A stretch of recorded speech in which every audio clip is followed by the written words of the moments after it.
আসসালামু আলাইকুম dear viewers. আসুন ছোট একটা গল্প শুনিয়ে শুরু করি। সময়টা 2010 থেকে 2018, মাঝখানে কম বেশি 7 বছর। পাকিস্তানের করাচি এবং কোয়েটা শহরে টার্গেট মহামারী আকার ধারণ করে। বেনজির ভুট্টোর মতো পলিটিশিয়ান থেকে শুরু করে বিজ্ঞানী পর্যন্ত কেউই বাদ যাননি। আঞ্চলিক ও আন্তর্জাতিক মিডিয়াতে কারণ হিসেবে দেখানো হয় যে এই দুই শহরের রাজনৈতিক, ধর্মীয় এবং জাতিগত বিভেদের কারণে সংশ্লিষ্ট গ্রুপগুলো একে অপরের উপর টার্গেটেড অ্যাটাক করে এসব হত্যাযজ্ঞ ঘটিয়েছে। এর মাঝে 2011 সালের জুলাই থেকে অগাস্ট এই 2 মাসে কয়েকশো মানুষকে করা হয়। দৃশ্যত দেখা যায় শিয়া, পাশতুন, মুহাজির ইত্যাদি গ্রুপের মানুষই বেশি নিহত হচ্ছেন। কিন্তু এই সময়ের মাঝে নিহত ব্যক্তিদের তালিকা ভালো করে ঘাটলে দেখা যায় যে 30 to 40% ছিলেন সাচ্চা দেশপ্রেমিক Pakistani politician, religious leader, scientist, activist এবং বিজনেসম্যান। সিস্টেমটি ছিল এলোপাথারি টার্গেট করার ফাঁকে পাকিস্তানের জন্য গুরুত্বপূর্ণ এসব ব্যক্তিদের দুনিয়া থেকে সরিয়ে দেয়া। সিন্ধু প্রদেশে তখন পাকিস্তান পিপলস পার্টি ক্ষমতায়। জুলফিকার আলী ভুট্টোর এই দল সেখানে মাফিয়া পার্টি হিসেবে পরিচিত। তারা প্রাদেশিক প্রশাসনের সকল পর্যায়ে নিয়োজিত কর্মচারী কর্মকর্তাদের জমিদারি তালুকের মতো ট্রিট করে স্টিল নাও।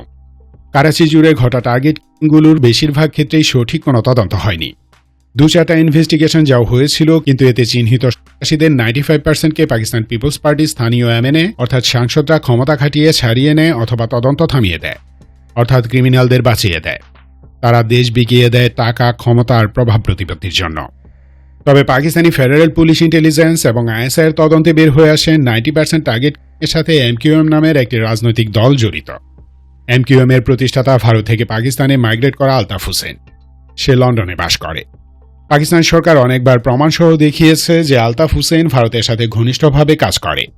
শুরু থেকেই তার প্রতিটি রাজনৈতিক কর্ম পাকিস্তানের স্বার্থের বিরুদ্ধে গিয়েছে। পাকিস্তানি গোয়েন্দা সংস্থা ইন্ডিয়ান স্পাই কুলভূষণ যাদবকে অ্যারেস্ট করার পর জানতে পারে যে এসব টার্গেট করার জন্য এমকিউএমকে কাজে লাগিয়েছে ইন্ডিয়া। এদেরকে অর্থ এবং গোয়েন্দা তথ্য দিয়ে সাহায্য করত। পাকিস্তানি ক্রিমিনালদেরকে আফগানিস্তান ও সাউথ আফ্রিকায় নিয়ে শার্পশুটিংয়ে ট্রেনিং দেয় ইন্ডিয়া। তারপর নির্দিষ্ট মিশন দিয়ে পাকিস্তানে ফেরত পাঠায়। এক একটা অপারেশনের জন্য তাদেরকে টার্গেটের ভ্যালু অনুযায়ী 5 থেকে 35 লাখ রুপি করে দেওয়া হতো। এর উদ্দেশ্য ছিল করাচিকে পুরোপুরি অস্থিতিশীল করার মাধ্যমে পাকিস্তানি পরমাণু বিদ্যুৎ কেন্দ্র এবং বাণিজ্যিক রাজধানীকে সম্পূর্ণ অচল করে ফেলা। তারপর সিন্ধু জাতীয়তাবাদীদের দিয়ে সিন্ধু প্রদেশ আলাদা করার জন্য সন্ত্রাসবাদ উস্কে দেয়া। কিন্তু তৎকালীন আর্মি চিফ জেনারেল রাহিল শরীফ ইন্ডিয়ার এই কুটচাল ধরে ফেলেন। ওদিকে কুলভূষণ যাদব অ্যারেস্ট হবার পর খেলা ঘুরে যায়। পাকিস্তানের সন্ত্রাসবাদ উস্কে দেয়া এবং আভ্যন্তরীণ বিষয়ে হস্তক্ষেপের প্রমাণসহ একটি বিশাল দলিল জাতিসংঘে উপস্থাপন করে ইসলামাবাদ। কুলভূষণ যাদবও প্রামাণিক সাক্ষী দেয়। ফলে ইন্ডিয়া আপাতত থেমে যেতে বাধ্য হয়। এবার চলুন এই গল্পের ভিত্তিতে শরীফ ওসমান হাদির উপর আক্রমণ এবং আগামী নেতা জনাব তারেক রহমানের জীবনের হুমকি কারা সেটা স্পষ্ট করে দেখাই। এই বিষয়ে আপনার বিগার পিকচার দেখতে হবে, নাহলে আপনি কিছুতেই বুঝবেন না কোথা থেকে কে কি করছে এবং তার প্রেক্ষিতে কে কাকে পাচ্ছে আর ফায়দাটা কে লুটছে।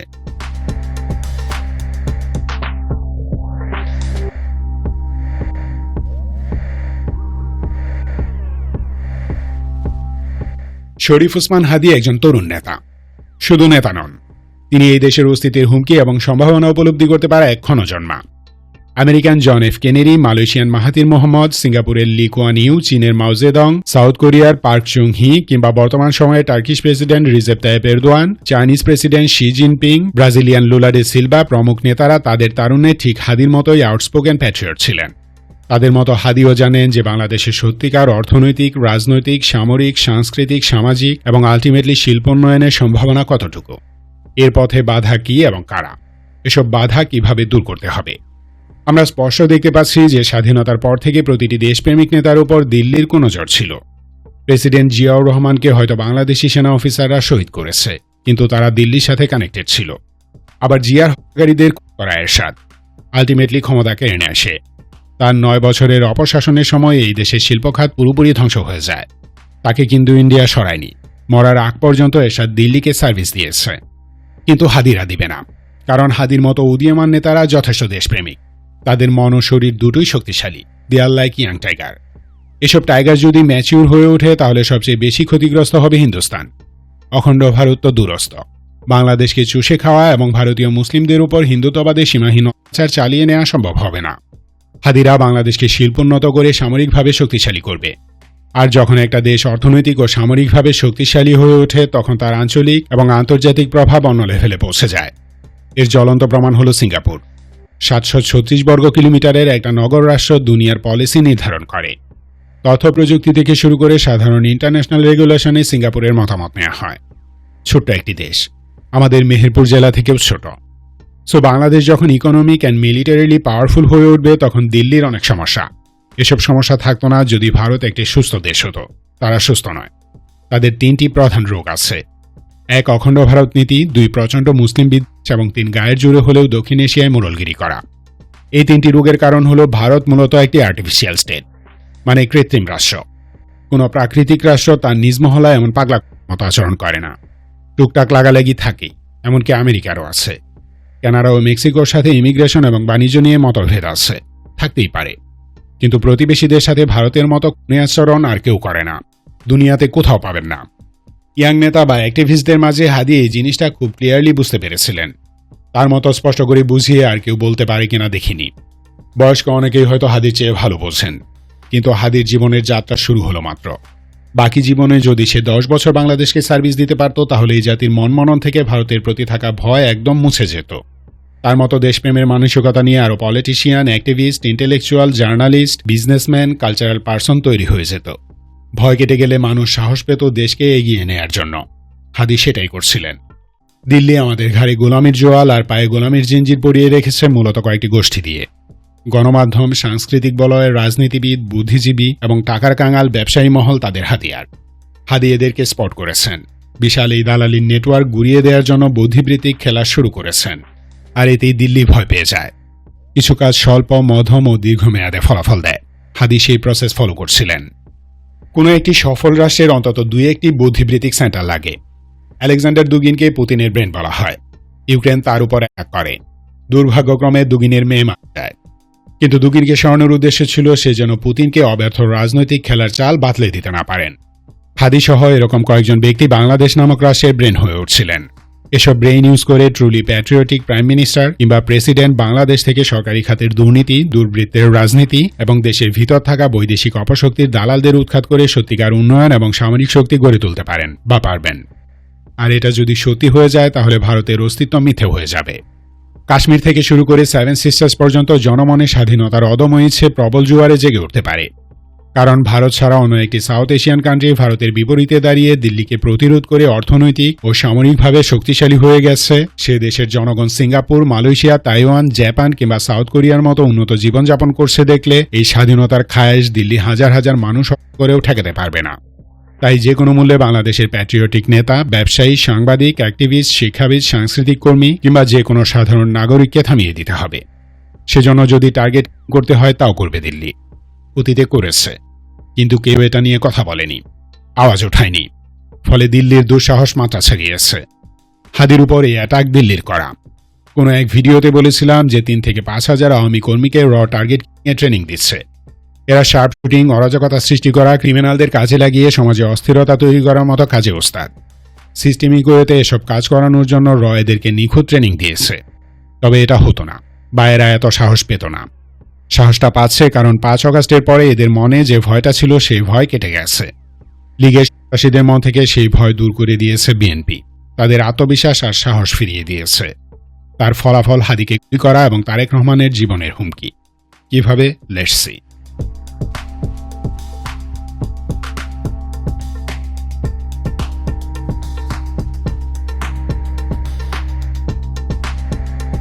তারেক রহমান দেশে ফিরতে কেন দেরি করছেন সেটা 2024 সালের অক্টোবরে বাংলাদেশ ডিফেন্স নিউজের ফেসবুক পেজে এক পোস্টে বলেছিলাম।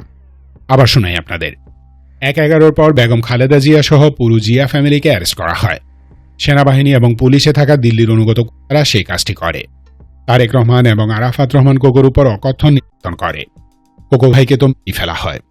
কিন্তু মালয়েশিয়া, সৌদি এবং কাতারের চাপে তারেক রহমানকে এক্সাইল দিতে বাধ্য হয় তারা। এসব অফিসাররাই পরে পিলখানা থেকে শুরু করে 15.5 বছরের গুণের হতা। যাই হোক, 5 অগাস্টের পরে আওয়ামী লীগের নেতাকর্মীদের কাছ থেকে টাকা খেয়ে বিএনপির নেতারা তাদেরকে either safe exit or security দিয়েছে। স্বৈরাচারের আমলে লীগের নেতারা হাজার হাজার কোটি টাকা কামিয়েছে দুর্নীতি করে। 5 অগাস্ট নাগাদ ইউনিয়ন বা ওয়ার্ড পর্যায়ে এমন কোনো আওয়ামী নেতা ছিল না যার কাছে 15-20 কোটি টাকা ক্যাশ নেই। ব্যবসা বাণিজ্য, ভূসম্পত্তি ইত্যাদি তো ছিলই। সেই টাকা এবং সম্পদের একটা অংশ দিয়ে তারা বিএনপি শীর্ষ থেকে তৃণমূল পর্যন্ত প্রায় কিনে ফেলে। ফলে লীগের সদস্যদের মন থেকে ভয় চলে যায়। এটাই দিল্লি চাইছিল। কারণ ভয় স্থায়ী হয়ে গেলে আওয়ামী লীগের হয়ে কেউ কাজ করতে চাইবে না, করবে না। ভয় কেটে যাওয়ার পর ভারত তার গোয়েন্দা সংস্থার মাধ্যমে লীগের 1000-500 কর্মীকে সিলেক্ট করে। উদ্দেশ্য বাংলাদেশকে অরাজক করা। এরাই টার্গেট কিলার বা সেগুনদাতা, নাশকতাকারী, হুমকিদাতা, এরাই চোর, ছিনতাইকারী, ডাকাত, চাঁদাবাজির হাতিয়ার কিংবা ধর্ষক। আর পুলিশ তো এখনো 80% ছাত্রলীগ ও আওয়ামী লীগের কর্মী দিয়ে ভরা। হাদিকে করেছে ঢাকার আদাবর থানা ছাত্রলীগের নেতা ফয়সাল করিম মাসুদ। এই ফয়সাল 2024 সালের 8 নভেম্বর ডাকাতির সময় অস্ত্রসহ গ্রেপ্তার হয়। 2025-এর 16 ফেব্রুয়ারি সে জামিন পায়। জামিন করায় আইনজীবী মোহাম্মদ মাহফুজা রহমান। সে বাংলাদেশ জাতীয়তাবাদী ছাত্র দলের সাবেক সহ আইন সম্পাদক এবং বিএনপির কেন্দ্রীয় আইন বিষয়ক সম্পাদক ব্যারিস্টার কায়সার কামালের জুনিয়র। তারা জেনে বুঝে ছাত্রলীগের এক শীর্ষ সন্ত্রাসীকে জামিন করিয়েছে। এই কাজটা এড়িয়ে যেতে পারত না, টাকার এতই অভাব ছিল। যাই হোক, তারা এখন এটা অস্বীকার করছে, মানে জেনে বুঝে আবারও মিথ্যা বলছে। এই গল্পটা বললাম কেন? বললাম এজন্য যে বিএনপি যদি লীগের টাকা খেয়ে তাদের প্রতি সফট না হতো, তাহলে ভারতের পাল্টো এই প্রকাশ্য দিবালুকে টার্গেট নিয়ে সাহস পেত না। যে যত বড় ফরেন সাপোর্ট নিয়ে আসুক না কেন, ফিল্ডে যদি সাপোর্ট না পায় তবে এমন কাজ করা প্রায় অসম্ভব। তা না হলে দুনিয়াতে প্রতিদিন প্রেসিডেন্ট কিংবা প্রাইম মিনিস্টাররা খতম হতেন। ফিল্ড সাপোর্ট না থাকায় পাকিস্তানেও তার টার্গেট প্রায় বাতিল করেছে, বাংলাদেশেও করত। বিএনপির অনেক পলিটিশিয়ান, গোয়েন্দা সংস্থা, মিডিয়া এবং পুলিশের বড় একটি অংশ এখনও দিল্লির অনুগত। বিএনপির এসব দালাল নেতারা হয়তো রিয়েলাইজও করতে পারছে না যে তাদের হাতেই তারেক রহমানকে উদ্দেশ্য নিয়ে আগাচ্ছে দিল্লি। তাদের কারণেই বাংলাদেশকে ক্ষতবিক্ষত করতে পারছে। আর এর আড়ালেই তারা তারেক রহমানের উপর অ্যাটাকটা করবে। এতে দৃশ্যত জড়িত থাকবে বিএনপির অনেক নেতা, দেখে তাই মনে হবে। হাদির উপর বর্ষণের পর একটা গ্রুপ দায় চাপাচ্ছে জামাতের উপর, আরেকটা গ্রুপ বলছে এটা মির্জা আব্বাসের কাজ। কেউ কেউ আবার এনসিপিকে দায়ী করছে। এটা পারছে কারণ ঢাকা 8-এ ক্যান্ডিডেট মির্জা আব্বাস, হাদি এবং জামাতের পক্ষে সাদিক কায়েম, আর এই জন্যই হাদিকে সিলেক্ট করা হয়েছে। বিএনপি, জামাত, এনসিপি সবাই পরস্পরের বিরুদ্ধে দিতে লেগে গেছে। মাঠে একটা ন্যারেটিভ তৈরি হচ্ছে, এটা পিওর পলিটিক্যাল গেম। এখানে জাতীয় নিরাপত্তা কিংবা ভারতের দূরদর্শী কোনো প্ল্যান নেই। মির্জা আব্বাসকে ভারতের ফায়দা নেই, কারণ ভারত চায় বাংলাদেশের রাজনীতি আব্বাসের মতো চোরদের হাতেই থাকুক। তাই তারা হাদিকে সিলেক্ট করে। ফয়সালকে জামিন করানোর জন্য ওই লয়ার বিশাল অঙ্কের টাকা খেয়েছে। এই সময়ে প্রো বিএনপি আইনজীবী ছাড়া লীগের বড় ধরনের সন্ত্রাসীদের জামিন করানোর সাহস কেউ দেখাবে না। মোটা অঙ্কের টাকা ছাড়া জাজও তাকে জামিন দেয়নি। তারেক রহমানের ক্ষেত্রেও তেমনই হবে। বিএনপি, জামাত, এনসিপি সবাইকে জড়িয়ে একটা প্ল্যান করা হচ্ছে। কাজটার আঞ্জাম দিবে গোয়েন্দা সংস্থায় থাকা ভারতের কর্মীরা। তাদের মনিটর করবে জেনারেল ওয়াকারের হেফাজতে থাকা গুমের মাস্টাররা। তবে তারা আড়ালে থাকবে। সারা দুনিয়া দেখবে অন্য একজন। আসল হোতারা তখন নিরাপদে আবারও দেশের ক্ষমতা দখলে নিয়ে দেশকে তুলে দিবে ভারতের হাতে। সো ডিয়ার তারেক রহমান, বিএনপির ভিতর কারা ভারতের দালালি করে আমার বিশ্বাস আপনি তাদের চিনেন। যদি চিনে থাকেন তাহলে এদেরকে সাফা করার নিখুঁত প্ল্যান করে তবেই দেশে ফিরুন। আর যদি না চিনেন বা প্ল্যান না থাকে তবে দেশে না ফেরার অনুরোধ রইল। ঘরের শত্রু বিভীষণ ছাড়া ভারত আপনার একটা লোমও টাচ করতে পারবে না। আপনি জীবিত থাকা মানে বাংলাদেশের অস্তিত্ব টিকে থাকা। ধন্যবাদ ভিডিওটি শেষ পর্যন্ত দেখার জন্য। সত্যটা জানুন, দেশের শত্রুদের চিনুন, দেশকে ভালোবাসুন। বাংলাদেশ চিরজীবী হোক।